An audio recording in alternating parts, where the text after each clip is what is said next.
Hello, Phil here from Wings of Pegasus and welcome to another video. If you enjoyed this video, please give it a thumbs up and subscribe. So we're going to be doing a slightly different video tonight, and this is one of those that I've been meaning to make probably over the last 3 years, maybe even longer than that, because it's something that pops up in the comments section all the time and something that I'm asked all the time about, being a guitar teacher myself for over 15 years. How some people can play left-handed but they're right-handed and vice versa, and just the way that people start playing, whether they're ambidextrous and all those kinds of things. The thing that's prompted me to do this video is the fact that, well, I've been meaning to do it for ages, but also Rick Beato, who's got a huge channel here on YouTube. I'm sure a lot of you guys have watched his channel as well. He's recently done a video where he's talking about being left-handed, right-handed, being ambidextrous and cross-dominant as well, which is, I'm just going to put the link to his video in the description below so you guys can go over and watch that, because it's really interesting. It's a really entertaining video because Rick tries to play Back in Black by AC/DC, but left-handed, and he's right-handed. And fortunately, he does have a left-handed guitar because his son's left-handed. Or should I say, he's cross-dominant. So it means that he can throw a ball with the right hand and play guitar left-handed. So anyway, go and watch Rick's video. It's really interesting. But what I'm going to be looking at in this video, something that I find really interesting, is the psychology of playing and why we can't suddenly play the other way around, even though we've got all of the knowledge. And Rick is a great example of a guy who has all the knowledge in the world, but it's then applying it to the fretboard. It really does highlight as well how everybody, if you've learned to play the guitar left-handed or right-handed, as soon as you flip it over, you go right back to square one in terms of all of your muscle memory, all of your motor skills and those fine motor skills. You lose that, and it's really evident in Rick's video because he struggles to even put the guitar on, having the strap on the other shoulder, because it's so weird and it's so different. And anybody that does play guitar, I really encourage you to flip it around the other way and get an experience of what you felt like when you first started playing. And this is something that I did many, many years ago when I was teaching the guitar. I always flipped it over to try and see it from the student's point of view, because you'll realize all of a sudden, you go to play your D chord and it's not clean. You're leaning on strings. You go through everything that all of the people you're teaching are going through. So it gives you a little bit of empathy, and to be able to see things from their side is really important, especially for teaching, I find. So the first point that I want to bring up is something that I've been asked in the comments section. I think a lot of these points that I'm going to be making are questions that I have been asked. And the first one is this player that we might have been analysing in the particular video great at guitar because they've just got a natural talent for playing the guitar? And I always answer that over 15 years worth of teaching, I've never seen a student turn up and instantly play what I'm playing with no practice previously.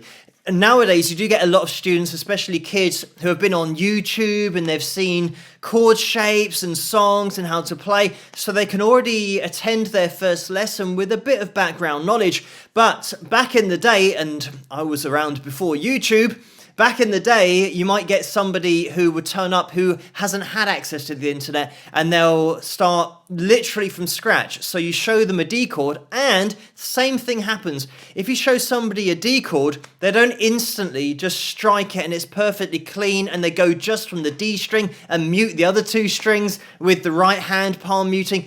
It's never been the case that I've just shown them and then they've nailed it, and you go, okay, right, let's do an A chord. Oh, they've nailed that. Okay, well, let's try a D flat minor bar chord. Oh, they've nailed that. It's never happened. With playing the guitar, it requires such fine motor skills and control and muscle memory of the fingers on your left hand or your right hand, whichever you are using. It takes a lot of practice to teach your hand how to do that. And if you compare it to anything else that's more skill-based in a general sense, and when I'm talking about a general sense, I'm talking about compound movements that aren't really fine movements. So when you ask somebody to kick a ball, for example, they put their left foot next to the ball and then they kick the ball. It's quite a big movement, and the chances are that the person is going to kick that ball, because I'm not saying about kicking it far or kicking it with a particular type of curl. If you're talking about soccer, being able to bend it with your inside of your foot, the outside of the foot, hitting it off your instep, hitting laces, volleying, all these different types of technique. I'm just talking about kicking a ball so that it moves forward. You can show somebody that, and they would be able to do that first time. Because it's quite a big movement, it involves a lot of muscle groups and isn't a really fine motor skill. Whereas teaching somebody to play the guitar or showing somebody a guitar chord and say, there you go, do that, they won't be able to do it, because first of all, the fingers have to get in the right position. You can't just swing your arm at it and it'll work. Like with football, you can swing your leg and it'll kick the ball. You've got to position your fingers in exactly the right place. And the same with the right hand. If you are playing it right-handed, you're holding the pick in that right hand and you're trying to hit a particular string and control that. So there's loads of control that is so specific to both hands when you're trying to do something like play the guitar. This is where we cover talent, because talent and technique are two totally different things.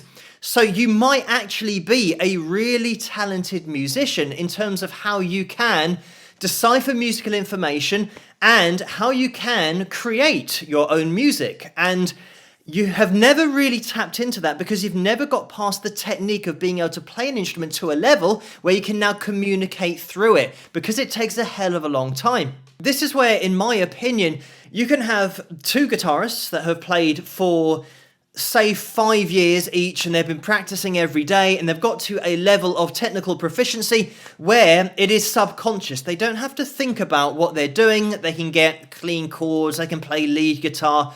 They've mastered techniques like hammer-ons, pull-offs, vibrato, even tapping, whatever the preference is, but they can play subconsciously.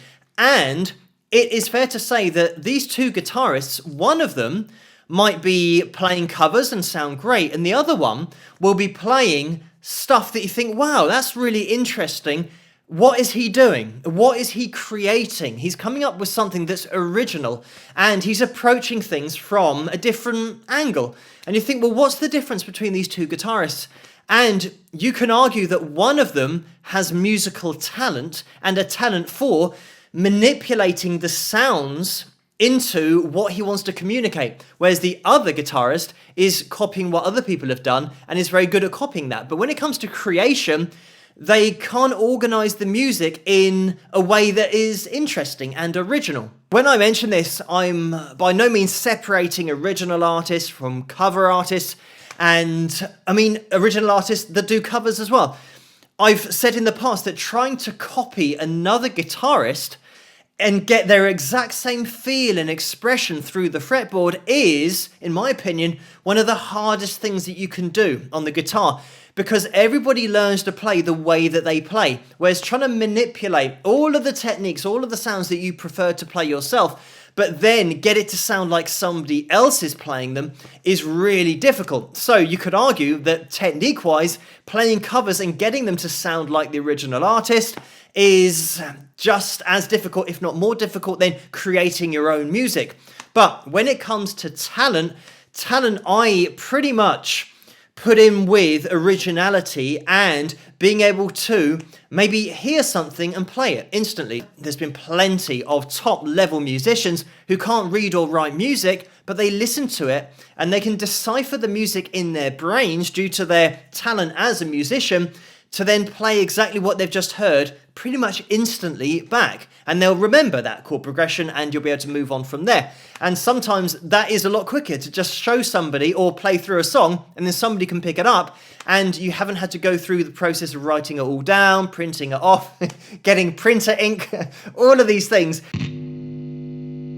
In basic terms, I could have somebody that turns up for a guitar lesson and we work through all of the chords and we start getting those clean, and now they start to really accelerate with the learning process because of their natural talent for creating music and copying music, because they can hear something that I'm doing and they can find it on the instrument. And this is totally different to somebody watching you and then finding it on the instrument, because there'll be some players who you'll play something and they'll hear it, and they'll hear, for example, I'll play a line and they'll play the same line, or they'll think that they're about to play the same line on their guitar, but they don't play exactly the same notes. But from their talent, they can hear that what they played was either a tone sharp or a tone flat. So they move up the guitar instinctively because of the way that their brain is breaking down that musical information. It has said, oh, that didn't sound the same. What you need to do is move it up a tone, move these notes up higher, and then there's going to be increased chances of success, because that's what I'm telling you. That's how I'm hearing this information. On the opposite side of things, you'll have somebody who might not have that level of musicality and talent for breaking down the language of music as they hear it, and they will look at your hand and they will play something and it doesn't sound the same. It might be a tone flat. So instead of being able to hear that and move up, they look at your hand and have to count out the frets. And sometimes you might find that they actually just move to random positions, trying to find where the positions are that I might be playing it, without taking in the musical information. That information isn't getting registered. They're just trying to randomly, it's like shooting in the dark, hoping to get lucky to get it to sound what it sounds like when it comes out of my guitar. They can't make those adjustments in their mind to calculate what they have to do to achieve that sound. Hopefully it starts to give you an appreciation of the difference between technique and just learning motor skills and having a talent. Once you have learned those motor skills and you have all of that technique, and you can see how somebody that's got a natural talent for it and can hear it, they're going to be starting to learn at such an accelerated rate, because they don't have to be shown exactly where to put each finger all the time. They start to understand it and move there automatically. So it's almost like you've got an autopilot in your head that's telling you what you need to know. And you might not know any scales. You might not know all of the chords or any lead guitar techniques, but your brain is already helping you musically in the right direction. It's telling you where you need to be in order to replicate what you've just heard. So again, I'm just summarizing here, but in order for you to get to a point where you can communicate what you want to through the guitar and sing through the guitar, you have to work on your technical ability to get it to a point where it is subconscious, where you don't have to think about what you're doing on the fretboard. You're just thinking about what you want to communicate as an artist, as an original artist yourself. And that's why the best guitarists in the world, you'll never see a great guitarist who hasn't got the technical ability to play things subconsciously. They're never leaning over their guitar and adjusting where they're putting their fingers after playing it wrong, because, oh, I did that wrong, I know that it should be there, I think, and is that it? And I might miss the string with the right hand. You never see that from a top player, because when they're playing, they're not thinking about that. And you have to get to a level to communicate what you want through your guitar by just sitting down and practicing. When you are practicing, you've got the old term that's said all the time, which is practice makes perfect, but that's not really true, because perfect practice makes perfect is another way of saying it, and a lot of people do say that just to try and highlight the fact that you can be practicing something incorrectly and you're never going to be perfect at playing it or executing it, whatever it is, because you're not doing it right in the first place. I tend to say that practice makes consistent and not perfect. I have mentioned on this channel many times before about top players who've been playing multiple hours a day for 10 years, 20 years, even 30 years, still make mistakes, and you can spot them every now and again live, but they're great at covering those mistakes so that people don't notice them. So when I say about practice makes consistent, bad practice or playing something wrong, if you kept on playing something wrong over and over and over again, you would consistently play it wrong more often, because you're practicing it incorrectly. Therefore, you're going to be incorrect more consistently. And that's just a fact. So obviously you don't want to do that. You want to try and practice everything as close as you can get it. Make sure you're practicing it correctly so that you then are consistent with playing it correctly. So there are many points about practice, which I could go on about for years, but that's not really the point of this video. But psychologically, you want to approach it as playing a little and often rather than just doing loads and loads and loads of hours on one thing, because there is a cliff to learning. And I mean, everybody's different in terms of how much information you can take in. But with my experience through teaching, I've found that pretty much a general rule is that people will work on a technique for maybe 5 or 10 minutes in a lesson, and then they'll just fall off the cliff where they were performing the technique exactly how they should have been, and they're gradually maybe speeding up the technique, and then after maybe 5 to 7 minutes, it's quite evident when they've fallen off the cliff and they start making mistakes because they're oversaturating the brain with this particular bit of learning. You have to just put it in bite-sized chunks for your head to understand it, for your brain to decipher that information.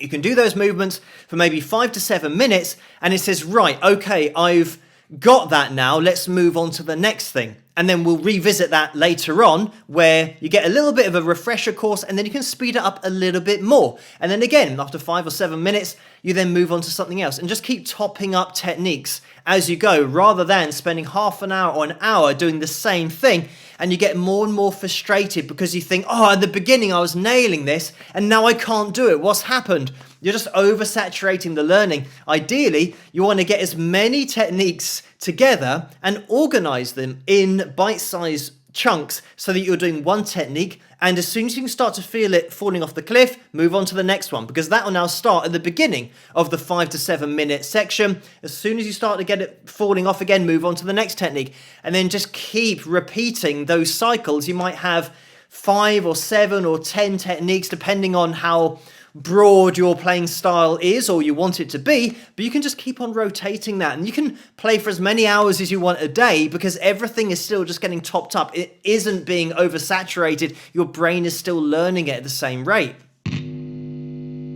This is another point that is really important, that every textbook ever in the world that is teaching somebody to play the guitar assumes that the person reading this textbook has the hands that have been used in the diagrams of the guitar and the shapes, and their hands and their fingers are the same shape and the same length, but that never happens. We haven't all got the same hands. They're not clones. So it means that if you're trying to learn from a book, and if you're trying to learn from the internet, even from YouTube, and you're watching somebody do something, their hands are different to your hands, and you might physically not be able to do what they're doing. I've mentioned this on videos before, where you've got some players who have such a wide hand span that they can stretch over the fretboard a lot further than you physically can, because you can't magically make your fingers an inch longer. So it's important to take that into consideration, that when you go to a teacher, for example, and I think a really important part about being a teacher is manipulating everything that you know about playing the guitar and applying it to each person individually. It might be the fact that one guitarist's strengths are another guitarist's weaknesses. And what I mean by that is that when you've got somebody who's got big hands and thick fingers and they're accidentally fretting more than one string at one time, they will be naturally good because of their genetic makeup at playing bar chords, because they're already barring strings, not intending to. And on the flip side, you'll have somebody who's got smaller hands and they can't hold down 2 strings or 3 strings or 4 strings at once, and they really struggle with bar chords. So you've got that genetic difference between one player and the next. One person can easily do bar chords, and it might be something that another player is really jealous of because they think, oh, I can't do that, I wish I could do that. And on the flip side, you'll have the guy who has really big fingers and can bar really easily looking at the person with smaller hands who's playing a clean D chord, and they'll think, oh, I wish I could play a D chord that cleanly with the first finger, second finger, third finger, but I can't. So you've got people that are jealous of other people but they're all jealous of each other because you just play to the strengths of your own genetics. And it's something that, like I've already mentioned, I think is really important as a teacher for you to point out the strengths of your student and then work towards using those to the maximum that you can, because that sets you apart from the next player. Everybody's got strengths. I know that this has been a little bit of a different video, but it's great to have a look at a guy like Rick, who has all of the musical information in his head, but it shows you very clearly how important technical ability is and motor skills are to playing the guitar. And it is why a left-handed person can learn to play right-handed and a right-handed person can learn to play left-handed. It's because they're just unique skills. In the history of humanity, we haven't ever really needed to have these skills. So we haven't got them naturally, whereas running and, if you're going all the way back, hunting on a day-to-day basis, surviving, those skills we have needed. So we've had the ability to run and adapt and increase our aerobic endurance to run for further and to run for faster. So all of these adaptations, at no point has a caveman ever had the need to start playing the guitar. So we've really got to try and program our brains from scratch to learn how to do all of these really fine movements. Just due to the nature of learning to do these movements and learning to play the guitar, I think that it doesn't matter. If you've never played the guitar before in your life, it doesn't matter whether you start to play left-handed or right-handed.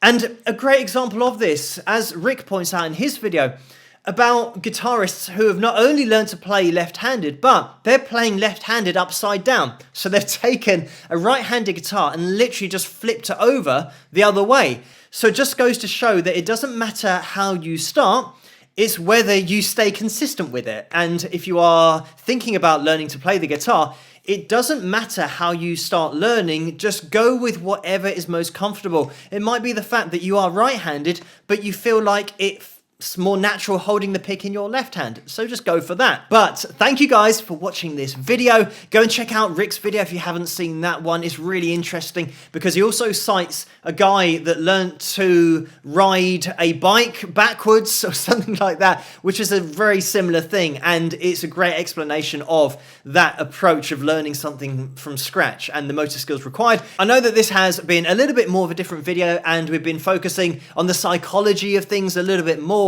but I think it's all really interesting, and considering the fact that I have said I'd make a video like this in the past, I thought I had better get around to it, and what better time than now, considering Rick's video that he did that is just really interesting the whole way through. But anyway, thank you guys for watching this video, and if you did enjoy this video, please give it a thumbs up and subscribe, and I'll see you guys at the next one. Rock!